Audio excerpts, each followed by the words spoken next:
In previous lecture we have seen the microprocessor, that is 8085 basic microprocessor. We have discussed in previous 3 lectures, that is introduction, and we have seen the pin diagram, and next we have seen the architecture of basic microprocessor, right? Now coming to next topic, now let us give me an introduction about microcontroller, right? You have seen microprocessor. Now let me explain what is microcontroller, right? Both are related to each other only. Now we have seen, till now we have seen the processor. Now what it will do, where it is present on the motherboard of CPU, right? Processor is present on the motherboard of CPU, now which will do arithmetic and logical operation, right? Now we have seen the processor under your motherboard of CPU, and which will do the arithmetic and logical operation, right? Now we have seen the basic microprocessor, that is 8085, which is an 8-bit processor. That means it will do the arithmetic and logical operations which are of 8-bit, right? Now let us discuss about microcontroller, right? Now let us discuss about basic microcontroller. Before that, now let me give me an introduction about microcontroller, right? Now you know what is microprocessor. Now let us go into another device or the another component, that is microcontroller, right? Now if you see this structure, now this is your processor, basic PC system, right? Processor is present on the motherboard of CPU. Now here you will have a memory. We have seen this diagram in the first lecture, right? Now here we will have the memory to store the instruction program, right? Memory to store the data, either it may be program file or it may be data file, right? Now here you will have IO devices, right? Basic PC system we have seen under the first lecture, that is introduction of processor, right? Now in between this processor memory, there will be a connection of bus, right? Here processor to memory and processor to IO devices, there will be a connection of bus, right? We have discussed all this under the first lecture, right? Now coming to microcontroller and to its introduction. Now if you see this processor, right, you know the processor is nothing but your microprocessor, whatever we have discussed till now. Now coming to memory, you have two different types of memory. One is RAM memory and another one is ROM memory, right? RAM memory and ROM memory. Processor, you know, right? Processor which will do the arithmetic and logical operation. Now where we will use processor, where there is a requirement of programming, right? Now coming to the part of memory, now there are two types of memories. One is, you know this, right? Basics, you know, RAM memory, random access memory, read only memory, ROM memory, right? Now this ROM memory is used to store, this ROM memory is used to store program files, right? Now this ROM memory is used to store program files. Now that's why it is also called as program memory, right? ROM memory or program memory, both are same, right? Coming to RAM memory, now here we will store data. Under RAM memory we will store data, hence it is called data memory, right?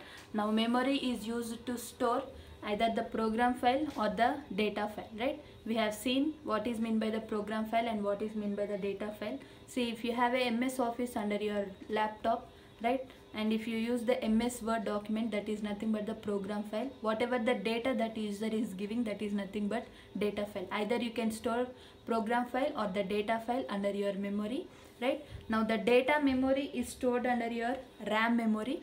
Whatever the data that a user is giving, that is stored under RAM memory. Now that's why it is also called as data memory. Data memory or RAM memory, both are same. Where coming to ROM memory, now here the program files are stored, right? Program files are stored, that's why it is also called as program memory. Program memory or ROM memory, both are same because we are storing the program files in that particular memory. And RAM memory or the data memory, both are same because we are storing the data in that particular memory, right? Now this is about memory part. Now coming to IO devices, we have IO devices, right? Through input devices we will provide the input, and through output devices we will collect the output, right? Now coming to IO ports, right? Both are same. IO device, you will have input or output ports, right? You will provide input through input ports and you will provide output through output ports, right? Now coming to this input you will give to the microprocessor through to perform the operation, and output you can nothing but through display you can get the output, right? Now this is about processor which performs the basic ALU operation, nothing but arithmetic and logical operation. Coming to memory, you have two different types of memory, RAM memory and ROM memory. And RAM or the data memory, both are same because there we will store the data files, and ROM or program memory, both are same because there we will store the program file. Now coming to IO devices, we will provide input through input devices and output through output devices. And here IO ports are nothing but through input ports we will provide input, and through output ports we will collect the output, nothing but display, right? Now in addition to IO ports you will have timers, right?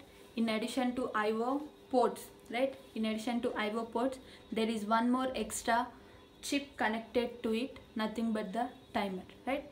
Now what is the purpose of timer, right? The purpose of the timer is to provide the delay, right? To provide the delay between two events, right? Between two events, right? If a user want to provide a delay between two events, then there he can use the timer, right? Which is connected, which is a chip connected to it, right? Now coming to this delay, as I have said, now timer will provide the delay between two events, right? Now how it will provide the delay? Timer, it will provide delay. As I have said, to provide the delay between two events, user can use the timer, right? Now it provides delay by two methods, right? It provides delay by two methods. One is hardware delay and another one is software delay, right? Now timer is used to provide the time gap, nothing but the delay between two events, right? Now if a user want to provide the time gap between the two events, there he can use the timer, right? There you can use the timer. Now here you can provide the delay in two methods. One is hardware delay and another one is software delay, right? Now hardware is nothing but, right? You will have a special chip, right, for the timer in order to provide the delay, right? Now hardware and software is nothing but by providing some instruction in the form of programming, we are providing the delay between two events, right? Now coming to hardware delay, we will have a chip, right? You will have an extra chip that is connected to it in order to provide the delay, right? Now coming to this hardware delay, now as I have said, timer is used to provide the delay between two events, right? Now it produces delay by counting. The timer will start counting from 0 to count is decided by the user, right? See, if a user want to provide a time gap of 30 seconds, let us assume if a user want to provide a time gap of 30 seconds between two events, right? Between two events he wants to provide a time gap of 30 seconds, then he will what that means, the timer has to count up to 30, right? The timer has to count up to number 30, starting from 0, 1, 2, 3, so on up to 30. It has to count, right? Now the timer produces delay by counting, right? The timer produces delay by counting. First the processor, right? The processor tells the timer, right? Now user will give information to the processor. Now the processor tells the timer to count, and the timer produces the delay and informs the processor that the delay is over. This is the procedure how a delay is produced between two events. Now let us assume now I want to provide a 30 seconds delay between two events, right? Now this information I have to provide to the processor, right? Now what processor will do, it will tell the timer to count, right? Now the processor will tell the timer to count, and the timer starts counting and it produces the delay and informs the processor, right? Informs the processor that the delay is over, right? Now this is how the hardware delay is produced, right? Now under hardware delay what happens is, now user gives information to processor, right? Now that information is that he want to provide a 30-second time gap between two events, right? Now user gives information to processor. Now processor tells the timer, right?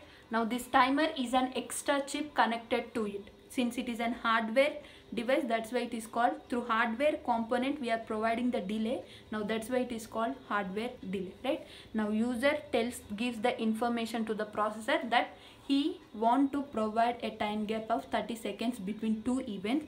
Next, what happened? The processor tells the timer to count, right? Now the processor tells the timer to count, and the timer produces delay, right? Now the timer produces delay by counting. The timer produces delay by counting. Now once its counting has been completed, right? Now the timer produces delay by counting, right?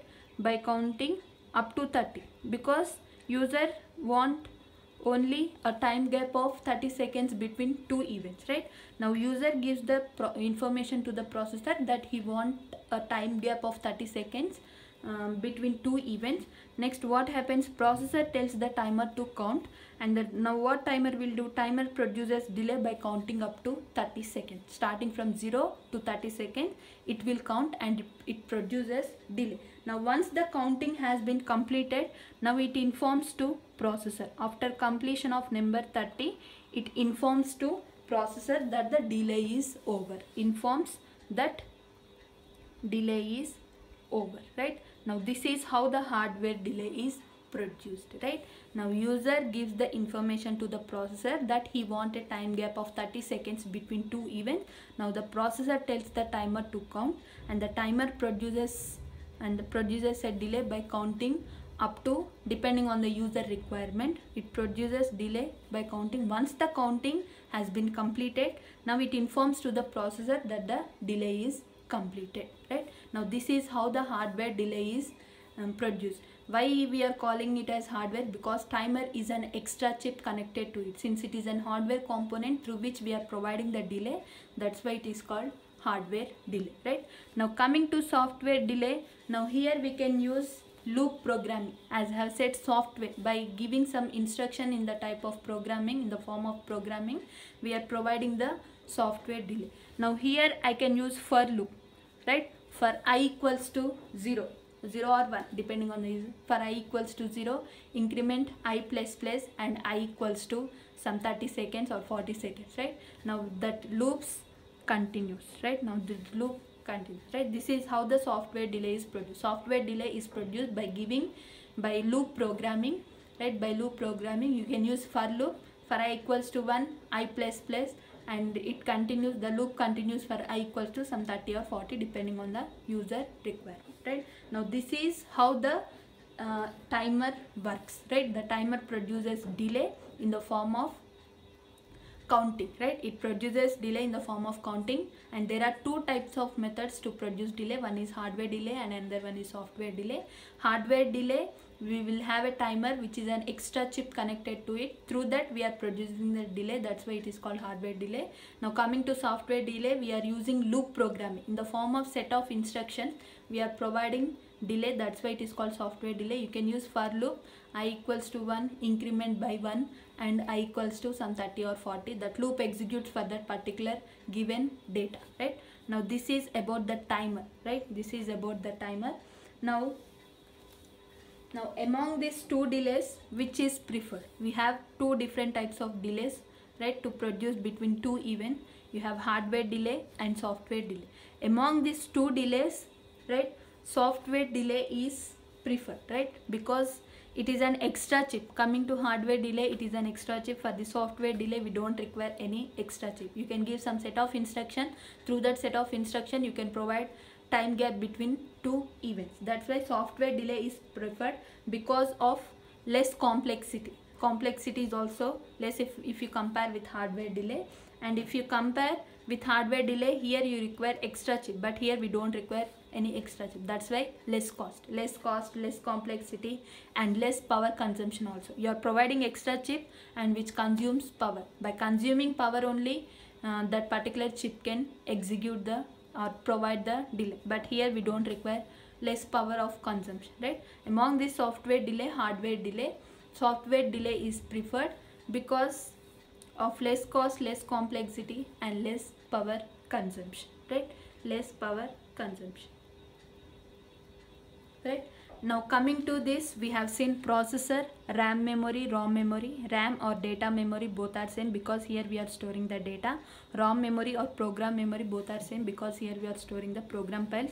And IO ports, through input port we are providing the input, and through output port we are taking the output, right, through display, right. And next we have timers. We have seen the timers. Timer is used to provide a time gap between two events, right, time gap or the delay between two events. And there are two different types of delay, hardware delay and software delay, we have seen till now. Now this total processor, memory, IO ports, timer, right, on a single chip, all this together on a single chip is nothing but microcontroller, right. All this together in a single chip, on a single chip, all this together on a single chip. Processor you will have, memory you will have. Under memory you will have two different types of memory, RAM memory and ROM memory. RAM memory is called data memory and ROM memory is called program memory. And you have IO ports, input output ports, and you have timers. And in addition to timers, you will have, here you will have serial port for serial communication. Here you will have serial port, and all this together, serial port you will have, all this together on a single chip, right. All this together on a single chip is nothing but your microcontroller. This is the difference between processor and a microcontroller, right. Processor is present on the motherboard of CPU, right, under the motherboard of CPU, which is used to perform basic arithmetic and logical operation. Coming to microcontroller, processor, memory, IO ports, timer and serial port, all these components embedded, that means all this together on a single chip. On a single chip will have all these components. On a single chip will have all these components. That is nothing but microcontroller, right. Processor, memory, IO ports, and you have timers, serial port. All these 5 components on a single chip is nothing but your microcontroller, right. All this microcontroller. Now let us see one by one, right. Let us see one by one. Now let me draw its diagram again. Here you will have processor, right. Here you will have processor, and here you will have RAM memory, ROM memory. Total will be nothing but your memory, RAM memory, ROM memory. And here you will have serial port. For serial communication we are using this port, right. And here you will have RxD pin for receiving data and transmitting data, right. And here you will have, what you will have, IO ports, right. IO ports. In addition to IO ports, timers, right. We have seen what is timer, right. We have seen what is timer.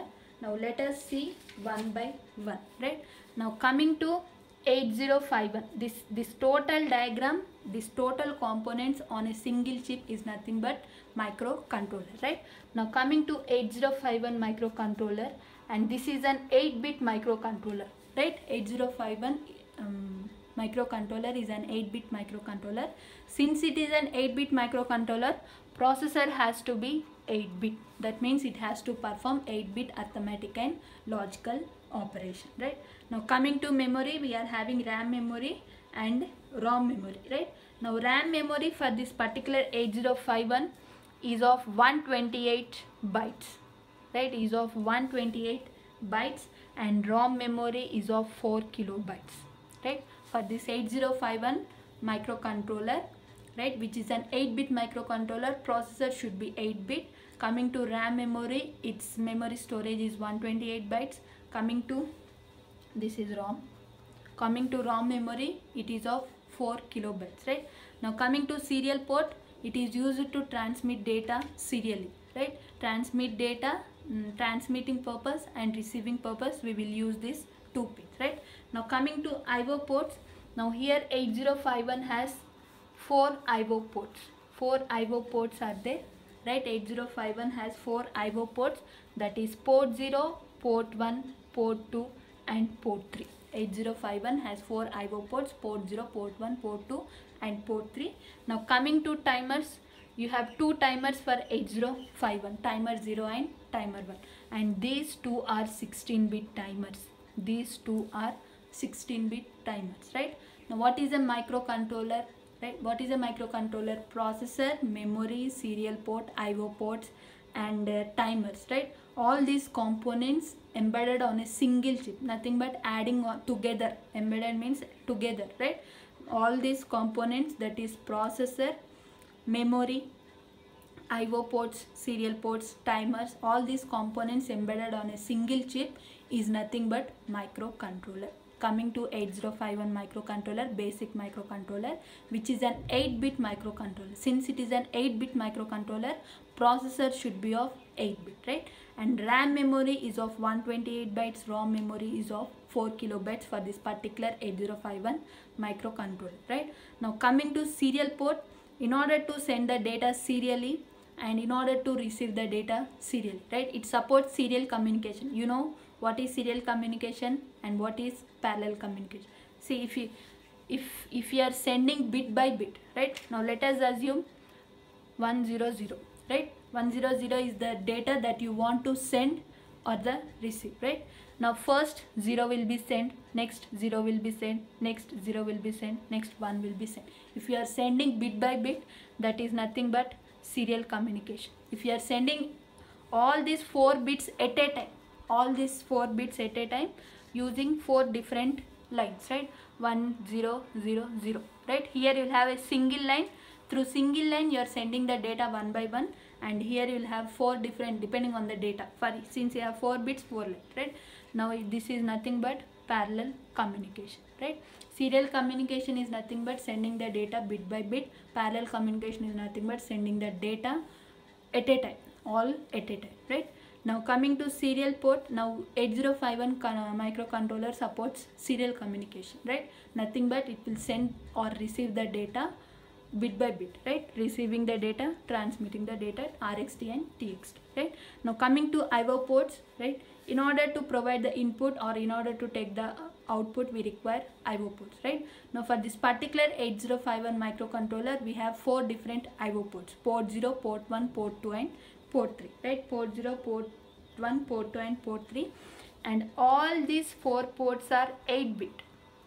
All these 4 ports are 8-bit and all are bidirectional. That means either you can give the input or you can collect the output through that particular port, right? All port 0, port 1, port 2, port 3 are of 8-bit ports, and through these 8-bit ports all are bidirectional. Bidirectional means either through that particular port, either you can give the input or you can take the output. That is bidirectional, right?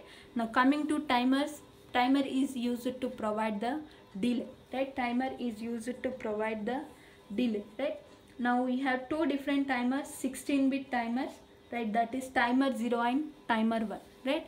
Now this is an extra chip connected to the controller, right? This is an extra chip connected to the controller, right? Now T0 and T1, timer 0 and timer 1, which are 16-bit timers.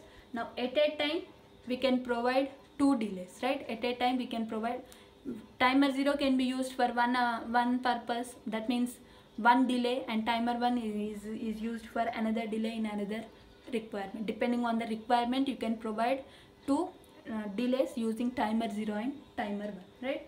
Now it counts 65,536.